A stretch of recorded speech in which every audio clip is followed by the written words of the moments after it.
tocaba convivir. ¿Por qué? Porque siempre esperábamos la oportunidad en la cual esas trabas, esos impedimentos, esa escasa valorización de lo que nosotros teníamos para ser valorizado de manera más extendida, ocurriera. Y estábamos a la espera durante muchísimo tiempo que eso ocurriera. Y eso fundamentó durante muchos años nuestras posiciones en materia de las rondas internacionales de negociación comercial y plantearon prácticamente lo que es el discurso en términos de inserción internacional del país durante muchísimo tiempo. El problema es que sin que cambiaran mucho las realidades de las políticas comerciales, las realidades proteccionistas de los países que son nuestros principales clientes, usuarios de esa formidable dotación de recursos naturales, ocurrió algo en teoría inesperado para nuestro tradicional pesimismo, y ocurrió que comenzó un proceso de valorización sistemática, persistente y de enorme capacidad transformadora sobre lo que es la estructura productiva y todas las relaciones de producción y todas las relaciones vinculadas a la distribución del ingreso en nuestro país. Ese es un hecho mayor. Es un hecho mayor que esa valorización de las producciones vinculadas a los recursos naturales haya sido además tan generalizada como fue. Y a veces hay una visión reduccionista. En Uruguay, cuando hablamos de recursos naturales, van saliendo varios agrónomos aquí. Enseguida nos van a llevar sobre la ganadería, sobre la agricultura, quizás sobre la forestación. Pero en Uruguay los recursos naturales, el papel de los recursos naturales va bastante más allá de lo que son las producciones agropecuarias, la silvicultura, la ganadería, la agricultura, la lechería. Los recursos, entonces, el turismo en Uruguay es intensivo en recursos naturales. Así es nuestra estructura productiva. Y la logística, lo que llamamos logística en Uruguay, las principales ventajas de nuestra industria logística, de nuestras industrias logísticas, están vinculadas a nuestra geografía y vinculadas, por tanto, a nuestra ubicación geográfica, que es parte del alcance de los recursos naturales que tenemos para defendernos. ¿Y qué es lo que ocurre en el momento que de alguna manera se inicia el proceso de valorización de esos recursos abundantes? Ocurre algo que yo creo, y lo quiero compartir con ustedes, yo creo que es una suerte de sorpresa para el conjunto de quienes analizaban la economía uruguaya y quienes además plantearon distintas hipótesis históricamente acerca de cuál era el verdadero papel de los recursos naturales. Ocurrió que ese sector fue capaz de aprovechar de la prosperidad y cambiar completamente, en primer lugar, la realidad tecnológica productiva, como probablemente algunos podían dudar de que fuera a ocurrir. La respuesta ante el cambio de escenario fue una respuesta de cambios de conducta que verdaderamente refleja un aprovechamiento real y una lectura real de en qué consistían las señales que se estaban planteando y de qué manera ellas ofrecían una gran oportunidad para la transformación. Y la transformación es inducida y amplificada por el proceso de inversión y el proceso de mejoras en la productividad, la innovación. Y lo que es más importante, todo esto ocurre en un escenario en el cual las mejoras ocurridas en ese sector competitivo duro conviven con beneficios generalizados y una prosperidad generalizada en el conjunto de la economía. O sea, que no caímos en una lógica de enclave. No fue un progreso que es apropiado específica y únicamente por quienes están localizados en esas actividades beneficiadas. Es más, nosotros sabemos, hay estudios realizados por colegas y algunos bien ratificados por trabajo que se hicieron acá en CIMPE, de que cuando uno analiza la capacidad de inducir repercusiones positivas sobre el conjunto de la economía, las repercusiones directas e indirectas que tiene el progreso de distintos sectores productivos, la sorpresa más importante es que ese sector no solo fue capaz de liderar, sino que era el que tenía más capacidad de generar repercusiones directas e indirectas sobre el conjunto de la economía. Y vaya se introdujo transformaciones relevantes, no solo en las lógicas productivas de las empresas del sector, sino en todo lo que es el sistema de producción, distribución, servicios conexos y enlace de esa parte de la economía con otros ámbitos de nuestra economía. Ese proceso de transformación ocurre además de una forma muy curiosa y vinculado, quiero vincular este tema a aspectos distributivos. Naturalmente, cualquiera podía ser escéptico en nuestro país de que fuera posible enfrentar ese proceso de valorización de esos recursos, de esas producciones como factor motor, en buena medida, de parte de la dinámica económica, y que eso ocurriera en condiciones de mejoras sistemáticas en la distribución del ingreso. Porque la presunción natural, ¿cuál es? Y cualquier economista podría decirlo. La propiedad de los factores de producción está sesgada, en el caso de los factores que se usan intensivamente en estas producciones, hacia un sesgo regresivo. Esa es la imagen inicial. Eso no ocurrió.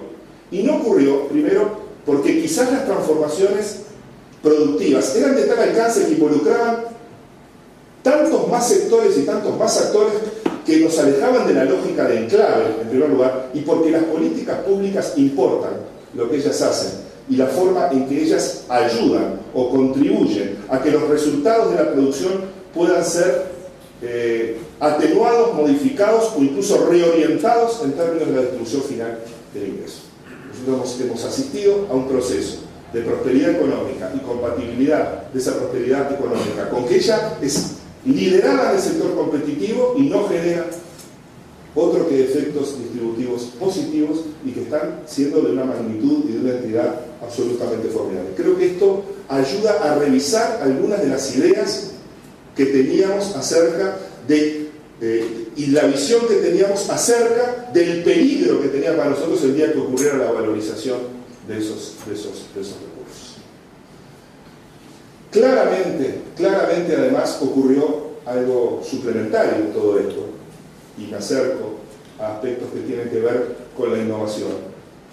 Estos cambios ocurridos en este conjunto de actividades productivas nos mueven hacia niveles de eficiencia y de mejoras de productividad y de niveles de adopción de tecnologías que en muchos casos nos colocan casi en las fronteras tecnológicas disponibles. Por supuesto que las fronteras tecnológicas disponibles están definidas, son dinámicas, y no se puede decir en un momento del tiempo esta es la frontera y este es el máximo nivel al que se puede alcanzar. Pero es muy claro que las mejoras productivas hicieron que en muchos de los sectores, en muchas de las áreas de negocios, en muchas de las actividades beneficiadas por estos shocks favorables internacionales, se indujeran procesos de adaptación tecnológica que colocan a nuestras producciones en niveles de competitividad y en niveles de adopción tecnológica que ya no tienen aquellas distancias que marcaban una vieja idea de que todo lo que estaba vinculado a los recursos naturales necesariamente era atraso tecnológico, necesariamente estaba marginado de los procesos de modernización y marginado de los procesos de cambio, por tanto estructural. Si eran un cambio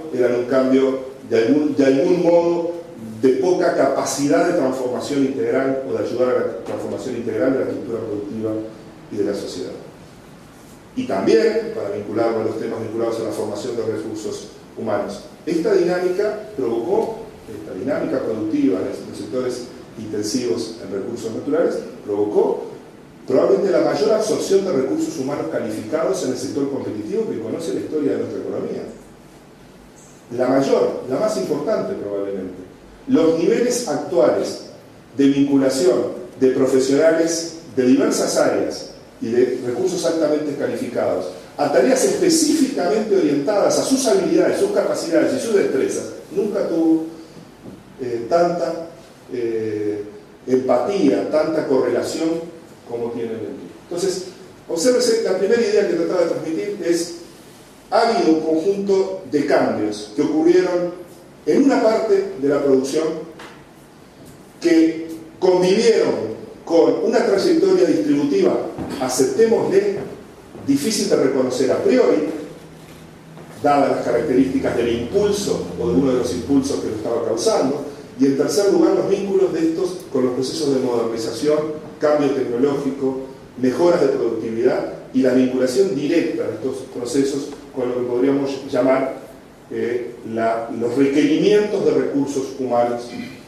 altamente calificados en el país.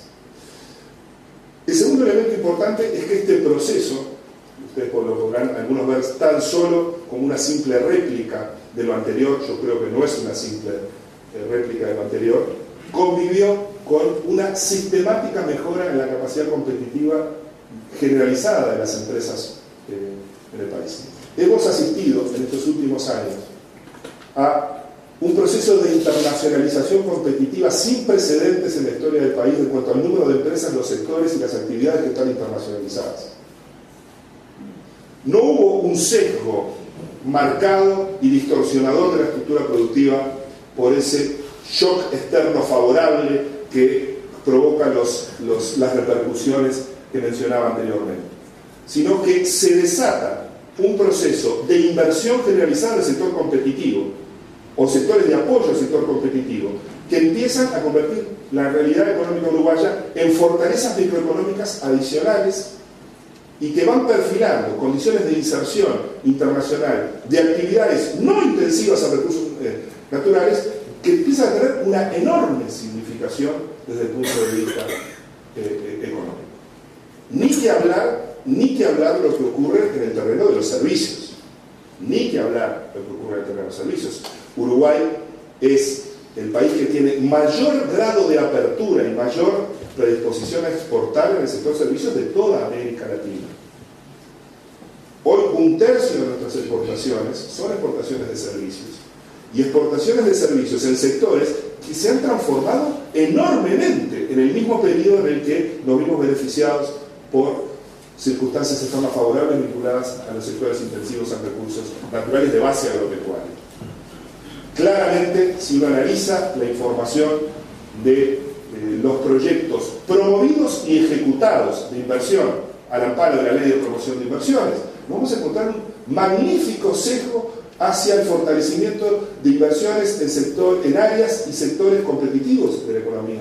No sé, el proceso de inversión fue formidablemente importante y cambió de manera muy fundamental la estructura tecnológica de una enorme red de empresas que abarcan en particular al sector servicios. Y ese sector servicios fue un nuevo impulsor de las demandas de recursos humanos más calificados. Nuevamente, porque la visión reduccionista que hacía o decía que la inserción externa y competitiva del sector de servicios se hacía a costa de tener que aceptar menores niveles de calificación de mano de obra, peores remuneraciones, peores condiciones laborales, eso quedó echado por tierra, absolutamente echado por tierra. Estos sectores ofrecieron, sobre todo a gente muy joven, oportunidades laborales y condiciones de inserción laboral para una parte de la población que no mucho tiempo antes tenía como opción o estar mal ocupado o emigrar. Porque la subocupación y estar mal ocupado yo interpreto que es esencialmente lo mismo. Una subocupado es alguien que está ocupado en algo en lo que estaría en condiciones de estar mejor remunerado y más adaptado a sus calificaciones. Y el problema es que la dinámica de otra parte de la economía, con inserción competitiva a nivel internacional y regional, le ofreció oportunidades a un conjunto de gente en el que no había oportunidades, o si las había, eran en condiciones verdaderamente peor remuneradas y en peores condiciones laborales que las que se tenían tan solo un tiempo